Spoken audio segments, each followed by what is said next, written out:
is stuff like this for actual everyday flying? Well, the moving map, which automatically follows the aircraft, makes the navigation itself, when it comes to VFR flying, a duty that a passenger could do. You don't need the pilot skill, and if you have the pilot skills, you can, of course, which you need to fly the aircraft, no doubt about it.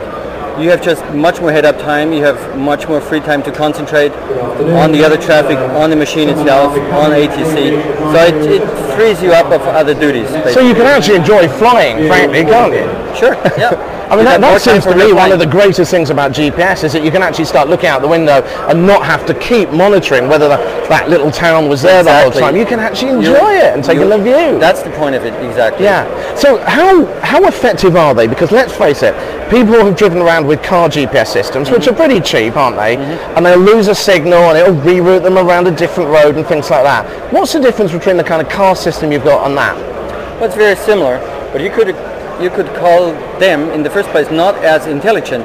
A car system does your thinking. You have to turn the second on the left. This system doesn't tell you whether you have to go the second or third on the left, but it gives you the big picture. It gives you the position awareness, and you're in charge of when you're going to turn left or right and how far you're going to turn left and right.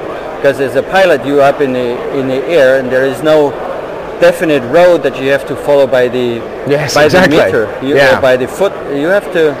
You can take your decision, and it makes the decision-taking process very much simpler. Because one of the things I think a lot of pilots, I remember the first time I looked at an aviation chart, and you saw all those lines all over the place, and you knew you couldn't fly in that bit there and a bit there, but it just looks so confusing, doesn't it? And then you're wondering, well, was I next to that little town there, or was I over there? And it just takes the guesswork out, I guess. Yeah, it doesn't take the confusion out of the chart.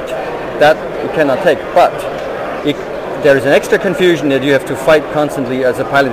Where am I in this confusion? Exactly. Yeah. So that burden can be taken off. You know exactly where you are and which role you have in that confusion. Yeah. So you have a much better chance to take decisions. You're much quicker. You're much better informed. Now, I haven't actually bought a GPS unit yet for flying. If you're giving advice, what should people be looking for? As there's an intelligent answer to that. Don't look for glass only. Look behind what functionality you're going to get. Okay. Do you want a moving map? Do you want a system that informs you of the radar picture, the weather? Or do you want to see other traffic on the map? Or do you want to have somebody help you with instant IFR flight planning?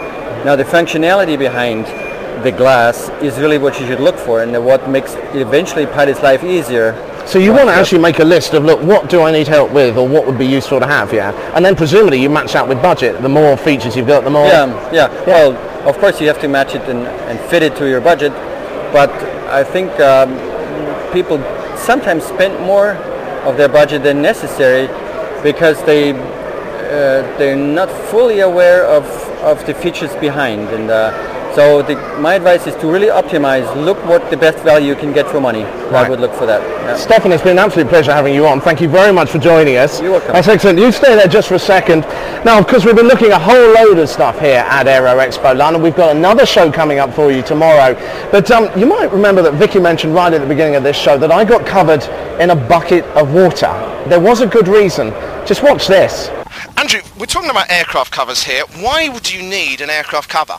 Well, there's many reasons. We need to keep the UV, the dirt, the rain, everything. And while we're here, why don't we give it a chance? In what way? Let's see if we can keep the water off you. Okay, like how? If we put this over. Oh God. Okay. And then what am I doing now? Just standing on here like that? You probably can't see from there, but well, water. No, I think I can confidently say that I'm still... Am I still dry? Yeah, I'm glad you're still Am I still dry? This is all in the name of research for fullflap.tv here. Look at poor Vicki. Andrew, I think the point is that the aircraft would remain completely dry under these circumstances. While Vicki tries to dry herself out, just tell us a little bit more about what you've got here, because I feel perfectly dry. You're pretty dry, I can't say much for Vicki, but what you can see here on the fabric is all the water droplets. That's exactly what's happened. As the water's hit it, it's just exploded into droplets, and it's just shed absolutely everywhere, and not on yourself. Why do you actually need a cover though? I mean, to keep